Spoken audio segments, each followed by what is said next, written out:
Bears Ears National Monument is located in southeastern Utah.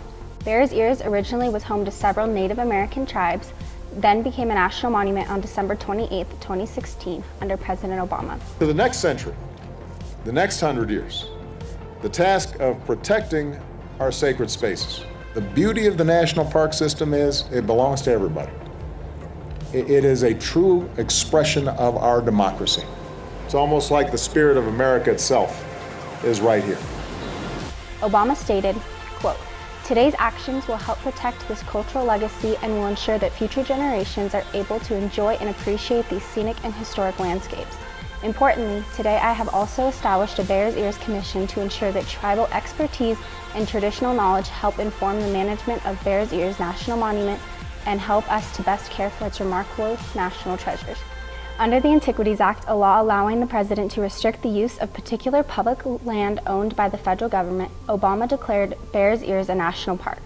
Many praised his actions for preserving 1.3 million acres of unindustrialized land and the precious sites sacred to the Hopi, Navajo, Ute Indian tribe, Ute Mountain Ute, and Zuni nations. But not all were happy with the decision.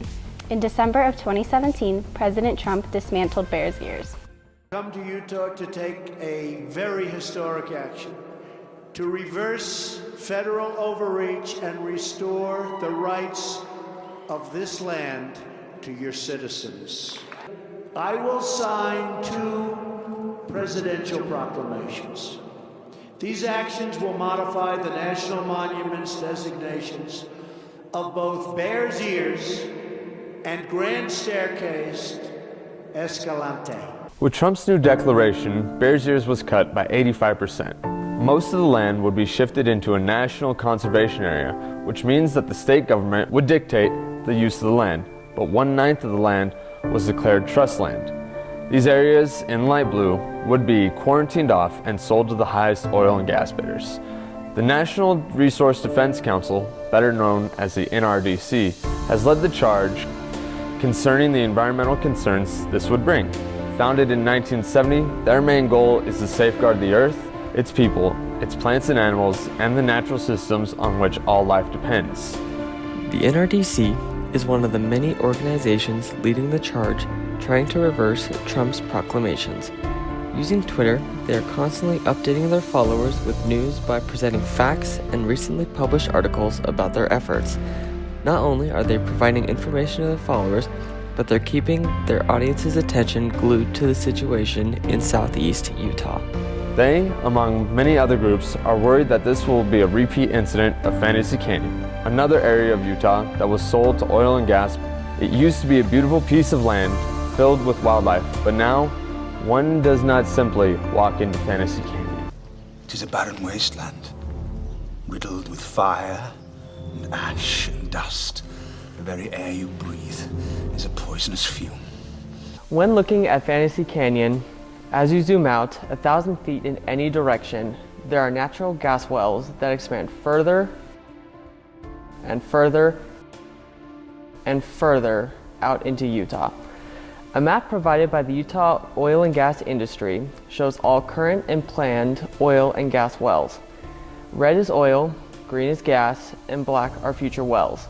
After the discovery that the Utah state government planned to sell the land within Bears Ears to oil and gas, people were infuriated. Within hours, environmental groups, Democrats, and a vast majority of the public voiced their disagreements and anger at rallies and on social media. Patagonia is the leading outdoors company who are opposed to the Bears Ears decision, creating a website with photos, videos, and articles about the importance of Bears Ears by posting them on their Facebook, Twitter, and Instagram pages, garnering millions of engagements from all 3. I can be a pretty cynical guy. The one thing that really keeps me going are these wild places that are the real soul of this country.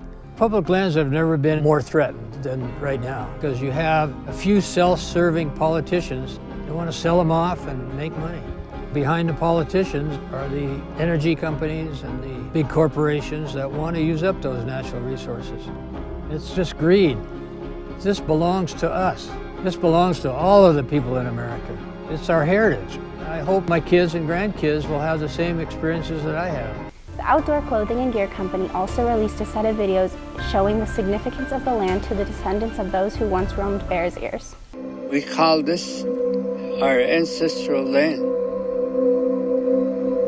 And our forefathers have walked and placed their footprints on these plateaus, and they are still imprinted into our mind. Our tradition has been to take care of Mother Earth because it fed us, gave us water that gives us life.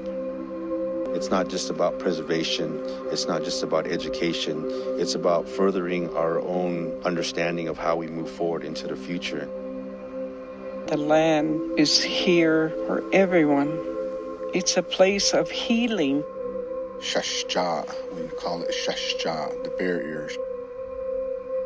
Yam ulok nan tehya now. Isha mal tehya tonon elako. Although Twitter can be used as another platform to spread hate, in the case of Bears Ears, it has brought hope.